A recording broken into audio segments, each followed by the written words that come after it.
বিবেচনার চেয়ে করা পৃথক আবেদনের শুনানি নিয়ে প্রধান বিচারপতির নেতৃত্বাধীন 4 সদস্যের আপিল বিভাগ লিভ টু আপিল মঞ্জুর করে আদালত দেন। এই বিসিএস এর প্রথমবারের মতো মৌখিক পরীক্ষা বাতিলের সিদ্ধান্ত বৈধ ঘোষণা করে হাইকোর্টের দেওয়া রায় বহাল রেখে 2010 সালের 11 জুলাই আপিল বিভাগ রায় দেন। এ রায় পুনর্বিবেচনার চেয়ে 1137 জনের পক্ষে 140 জন পৃথক আবেদন করেন।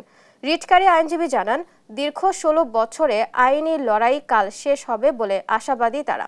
বেআইনিভাবে তাদের নিয়োগ বঞ্চিত করা হয়েছিল বলেও দাবি করেন তিনি। 27 বিসিএস এবং ইলেকশন কমিশনে মামলা করতে গিয়ে আমরা দেশের সর্বোচ্চ আদালতকে দেখিয়েছি যে এই দেশে জুডিশিয়াল অ্যানার্কিটা কিভাবে হয়েছে।